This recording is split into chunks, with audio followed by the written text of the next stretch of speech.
Donc, vous allez vous présenter. Vous êtes infirmière à l'ALLP. Voilà, donc je suis l'infirmière référente en pédiatrie côté respiratoire à la LLP Groupe Aden. D'accord. Voilà. Est-ce que vous pouvez juste nous dire en 2 mots ce que c'est que l'ALLP Groupe Aden? Je suis pas sûre que tout le monde connaisse. Alors, la LLP Groupe Aden, on est prestataire, c'est-à-dire que l'on met en place des ventilations, de la nutrition chez les enfants, les adultes, et on fait leur suivi après au domicile. Et on fait toute la région Rhône-Alpes et maintenant on fait même l'Occitanie. D'accord. Voilà.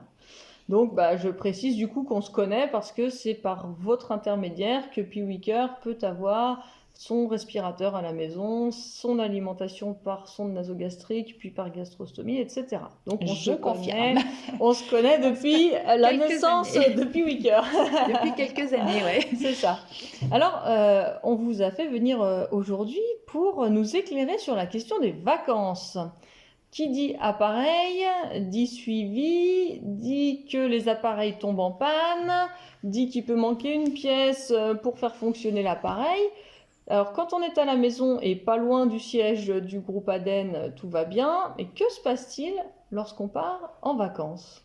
Alors, avec l'association, nous, ce que l'on veut, c'est que les parents et les familles puissent vivre une vie normale. Donc, on a mis en place un système de vacances, c'est-à-dire que quand c'est sur la région Rhône-Alpes, on propose aux parents soit de leur mettre du matériel sur leur lieu de vacances s'il y a beaucoup de choses à emporter, soit de toute façon on les dépanne comme quand ils sont chez eux, et quand ils vont dans une autre région que notre région à nous, on est en lien avec des associations qui sont au courant que les parents viennent de telle date à telle date. Normalement, on a une adresse et les parents peuvent les joindre en cas de dépannage ou déposer du matériel ou des choses comme ça. Le but, c'est vraiment que les familles puissent vivre une vie normale et puissent partir en vacances comme tout à chacun. D'accord. Et quand l'enfant, par exemple, est ventilé en permanence, là, vous organisez aussi tout ce qui est transport, vous prenez en charge les taxis et tout, ou vous, c'est le matériel qui se déplace uniquement? Non, c'est uniquement le matériel qui se déplace. Un enfant ventilé 24 heures sur 24. La famille prend au moins 1 ou 2 respirateurs pour le trajet et nous, on en fait livrer un souvent sur le lieu de vacances pour qu'il y en ait un d'avance, et tout le matériel qui est un petit peu encombrant, forcément, tout le monde n'a pas un bus pour transporter tout le matériel. Donc, si on peut, on met à disposition dans une autre région ou chez nous le matériel que les parents ne peuvent pas emmener. D'accord. Et en termes de matériel, justement, par rapport aux autres associations sur les autres régions, vous utilisez un matériel standardisé sur toute la France ou on peut avoir des incompatibilités entre les embouts, les boulons, les vis, les tuyaux? Alors, c'est vrai que sur la région, on est quand même très pédiatrique quand on parle de la pédiatrie, et que parfois, moi, je demande aux parents d'emmener leur circuit de respirateur ou des choses comme ça, parce que je ne suis pas sûre que dans les autres régions, ils aient exactement les mêmes choses que nous.